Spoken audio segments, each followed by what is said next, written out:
Welcome to Coruzant Technologies, home of the Digital Executive Podcast. Welcome to the Digital Executive. Today's guest is Gary Long. Gary Long is the Chief Executive Officer of Botanical Sciences. With an extensive background in healthcare in the state and across the country, Long has uniquely qualified to lead Botanical Sciences on this journey to provide hope and relief for the patients of Georgia. Most recently, Long served as Executive Vice President and Chief Commercial Officer of R1 RCM, offering technology-enabled revenue cycle management services for healthcare providers across the country. While at R1, Long led the company to unprecedented levels of market success and profitable revenue growth. Well, good afternoon, Gary. Welcome to the show. Thanks so much, Brian. I appreciate it. You bet. I appreciate you making the time, starting the day off with a podcast from the Georgia area. And I do appreciate the time. Sometimes I'm traversing all around the globe, but today is fun. Get to meet you and listen to your story. So Gary, jumping into the first question, you've transitioned from significant roles at R1, RCM, and Premier to leading Botanical Sciences. What inspired this shift towards botanical-based therapies, especially within the context of your extensive healthcare background? Yeah, it's a really good question. Ironically, I've been asked that quite a few times by family and friends and colleagues that I've worked with in the past. It's a bit of a surprise to some folks, but look, it's all healthcare related. I've spent the entirety of my 30 plus year career in healthcare. And whether it was in these companies, most recently that you mentioned, these two public based companies, or some of the privately held ones that I've been in the past, they're all altruistic. It's around serving patients. We're all patients. Our family members are patients. Our friends are patients. And so, irrelevant, to whether it's on the financial or business side of healthcare or the clinical side of healthcare, what inspires me is trying to make the healthcare system and the treatments for people who are patients better. So it really was an easy transition for me, having spent the last, let's call it 10 to 12 years on the business side of healthcare specifically. I really want to get back into the clinical side of healthcare again. And this particular company being a brand new industry in our state around medical cannabis and being able to serve patients in a brand new industry in the 8th largest state, which is Georgia, was something that really was inspiring to me. And, the experiences that I've had, those two companies, as well as McKesson and others in my past, have all kind of set me up from experiences and those types of things to be able to bring all of that to a brand new industry, into an early stage company in that industry, to again serve patients and to establish kind of new ways of doing things in our state. And I think you would agree, medical cannabis, cannabis has been around for thousands of years, but the industry in the United States has really been around for less than 15 years. So I think the therapy itself being something that people should now consider as another, let's say, tool in the toolbox of things that you can use to help provide relief for diseases and conditions is pretty revolutionary. There's not a lot of medical doctors out there who have, been trained in the science of endocannabinoids. They know what it is in general, but they really don't understand the science behind it. And that's not necessarily their fault. It's not being taught in medical school. And I think you're going to see this transition occur over the next few years, especially now that the federal government has signaled that they're going to reschedule marijuana from a Schedule 1 narcotic to a Schedule 3, that, science and research that comes in behind this will now be allowed to occur. So, with all that being said, we're in some pretty great times as it relates to this industry and it being a great therapeutic treatment for a lot of patients. Thank you, Gary. Appreciate the backstory on that. And you do have a broad experience in the healthcare arena, which I believe brings a lot of benefit to your company. And obviously it's helped grow and be the success of your company. And I love your mission. Been in healthcare for 20 plus years myself on the technology side. So I do appreciate that. So Gary, switching gears here, could you elaborate on the mission of Botanical Sciences and how it aims to provide hope and relief to patients in Georgia? What specific needs are you addressing?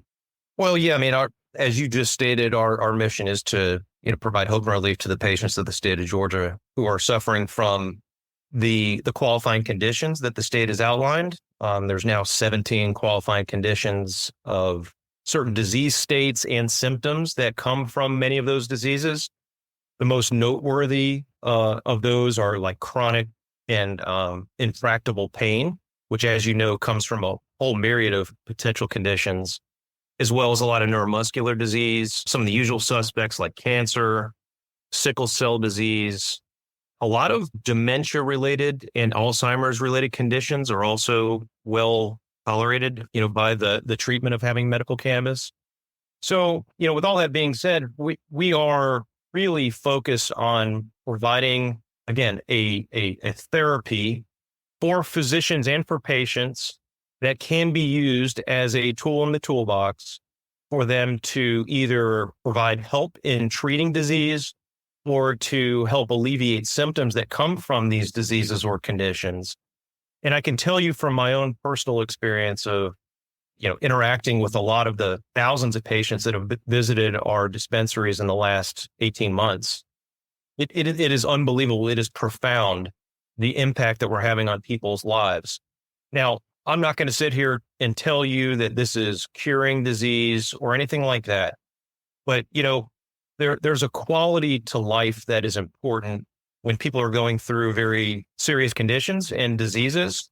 And a lot of times, we've been trained in our country, especially, that the only answer is to take a pharmaceutical drug from a large company. And I'm a huge proponent of pharmaceuticals from pharmaceutical companies. I worked for a pharmaceutical distributor for a large part of my career. But with that being said, it's not the cure-all, be-all. And I think we offer a very pure, high-quality product that people can trust.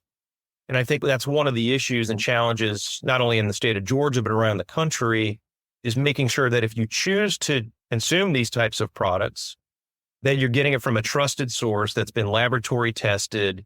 It's free of pesticides and microbials and heavy metals and those types of things.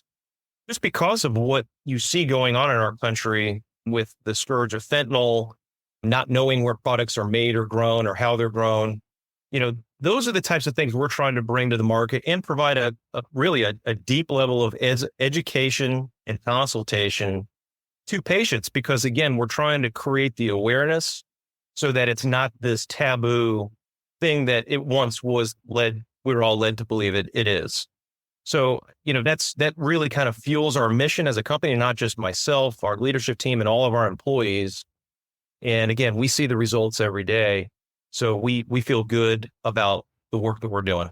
Thank you. I appreciate that. And you did bring a different perspective to the mainstream, farm industry, and I get it. But you are bringing hope and relief to patients through an alternative method. And I do appreciate that, really do. Gary, how was your background with healthcare technology companies like McKesson influenced your approach to integrating technology at Botanical Sciences? Yeah, it definitely has had a direct impact. I've spent, of my 30 plus year career, 20 of it in tech and tech enabled services companies. So we use technology every day. And in fact, our entire company is built on kind of a tech enabled set of systems and platforms, which again is very contemporary for how maybe this industry has evolved, right? So I think the typical company, I'm not talking about, the large corporations that have come into the medical marijuana industry, but a lot of the startups tend to be mom and pop type shops. We've started with a state-of-the-art, out-of-the-ground facility that has been technology enabled, so we can dial in any aspect of the manufacturing process, all the way through the logistics, down to the dosing and dispensing of these products. So again, the purpose is to provide people with almost a pharmaceutical-like experience, but doing it with an alternative, non-pharmaceutical as it's described today. And so whether we're talking about the information that we use to engage patients out in the marketplace, or if it is how we're actually getting products out to market and making sure that we're doing it effectively and efficiently. And again, backward integrating into our manufacturing and cultivation process. Everything we do is using technology. And now we're starting to incorporate a lot more of artificial intelligence into our business. And so, it's quite unique, I would say, especially for an early stage company to incorporate this. But again, that's been my experience. And I know the impact that it not only has on the effectiveness of our business, but then the engagement that we have with our customers and our future customers, that this will serve us well and serve, obviously, our state well. Thank you, Gary. Appreciate you highlighting some of the tech. We're a tech podcast and platform, and so we like to highlight some of that stuff for our audience. I do appreciate you integrating that into your company. And Gary, where do you see the future of botanical therapies heading, and how is Botanical Services positioning itself to play a role in this future? Well, I mean, again, we're one of 3 companies in the state who have an integrated license to sell these products. I think the way in which we will show up in the future is going to be leading this industry. We're only one of 2 companies who have what's called a Class 1 license in Georgia, which means we have the highest tier of classification by the state that allows us to have the largest amount of grow and delivery to the market.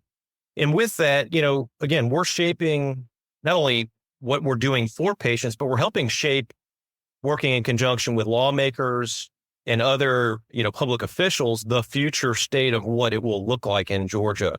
And I will say, I'll commend the leaders in our state that they have evaluated what has happened in other states, good and bad. And, we're in the middle of that conversation of evaluating, well, what is working and what isn't working, and how can we make it better for our state so that we can serve as an example, a positive example of how this can be done responsibly. It can actually provide the desired impacts to Georgia state population, and to do it in a way that folks feel like it's legitimized. It's no longer taboo. Now, that's an evolutionary path that we're on. We're going to lead the way from this kind of medical-centric out model. Our business is founded by a physician and anesthesiologist. So everything we do is rooted in the science of medicine. And again, that coupled with my background of being a technology leader for the lion's share of my career, I see these 2 things coming together in a beautiful marriage that will, again, serve these 11 million plus people in the state of Georgia, plus serve as an example for other states that have either yet to go through the process of legalizing medical marijuana in their states, and or looking at other states that already have these programs in place and improving their respective programs, because there are examples where it's not working extremely well in some other states. So that's a pretty simplistic answer, but we try to keep things simple here. Thank you. I appreciate that, Gary. And again, sharing your vision for the Botanical Sciences there, your company, and serving the residents of Georgia. It's been a great podcast today. And I want to let you know, it was certainly a pleasure having you on. And I would look forward to speaking with you real soon. Okay, great, Brian. Thank you very much. Bye for now.